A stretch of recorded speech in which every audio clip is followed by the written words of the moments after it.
Today, I have two quick tips for search engine optimization using Google Console and Zoho Sites. Stick around, I'll get started right now.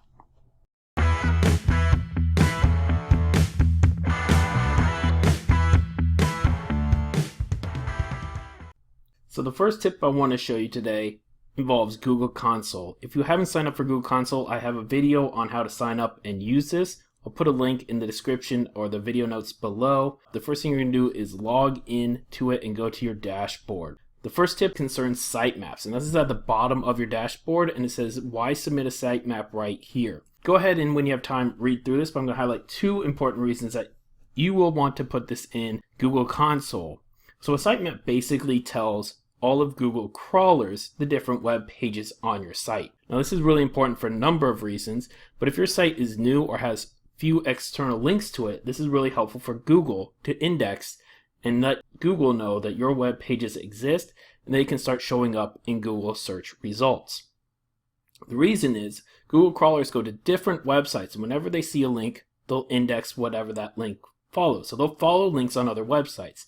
If you're new or starting out, most other websites probably won't link back to you. So Google may not find all of the different pages on your website, and this is where a sitemap will help. The other thing I want to highlight is most cases your site will benefit from having a sitemap and you'll never be penalized for having one.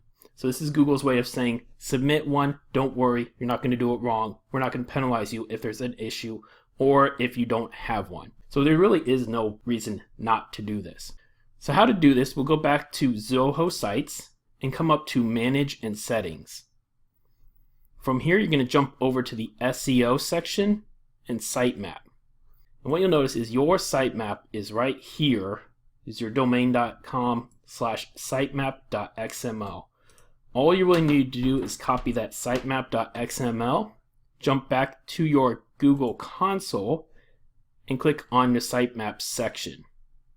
From here, you can add or test a sitemap. Go and paste it in, and we'll test it to make sure there aren't any issues. We say yes, no detail errors, no errors found. Great, we can close our test, and let's go ahead and add that in right now and submit. Once we're done, we submitted, we're going to refresh the page, and we'll see that our sitemap has been submitted. We have 5 pages, and it's right now under a pending status. So just check back another day or so, make sure there aren't any issues, but most likely, since you submitted the test, you're probably not going to have any issues. The second thing I want to show you involves page SEO. So we'll come back to Zoho Sites and go to Edit Site. And we're going to jump over to a different web page on our site.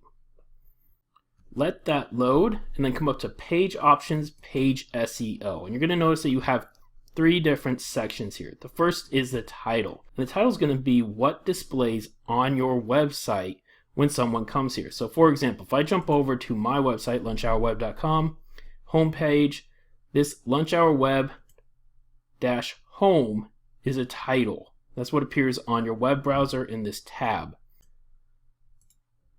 So you can put in whatever title you want. The page I'm on is my About page.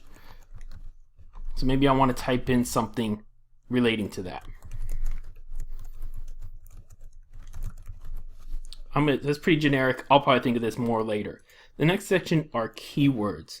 Now this is what Google's going to use when people do searches. It's going to help identify that your web page relates to the topic that they are searching on. So you want to make sure that you put in really relevant keywords to whatever this web page is about. It's going to help Google identify that your web page really does relate closely to those search terms. Now be very careful here. Don't spam. Don't put in a lot of stuff that isn't relevant. Google's smarter than that. Their algorithms are going to read everything on your page, so they're going to know if your keywords don't really match to what the web page is about, they could actually penalize you and make you appear further down in search results. So think carefully through this. I'm not going to put in anything. Well, I'll put in a few things. Put in, of course, my website domain name, about page. So if someone types in Lunch Hour Web about, this page will probably show up before other blog posts maybe show up. And then you're going to put in a description. Now something that is pretty easy to do is just take a section of your web page and put it in as a description. Now the description, real handy. Let's just bring up a Google search result. Let's just search for something like Memorial Day. And the description is going to be what Google shows right here on the search results. Google limits this to 160 characters, so you may want to be thinking about that as you're writing your description. What many people do is they'll use these last 3 dots as a reason for people to click their link.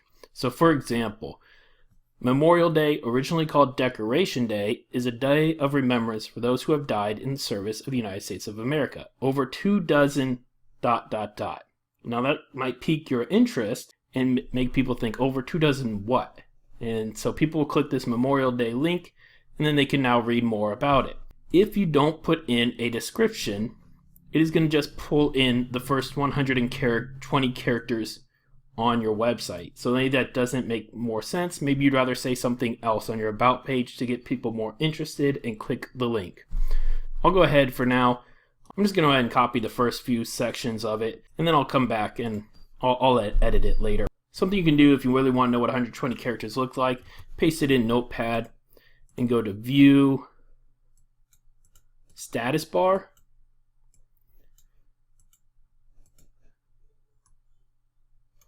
Scroll over till you get to about 120, and you'll be able to tell when your dot's going to appear. So that's another nice way you can write out what you want it to show as your description. That section right here is just robots. If you have web pages that you don't want Google to index or appear on Google search results, you can click these items right here. No index, no follow, no archive. And Google crawlers will identify that and not do that. Most people, they want all their web pages to appear. They don't want to hide anything from Google search results. But if there is that situation, you can use those options right there. So there you go. 2 quick, helpful items for search engine optimization using Google. I hope they were helpful for you. If you have any thoughts or comments, please leave them below. Also, if this video is helpful, please give it a thumbs up and subscribe. Check out my other videos. If there's something you want me to record a video on, just let me know and I'll help you out. Thanks a lot, guys. I'll see you later.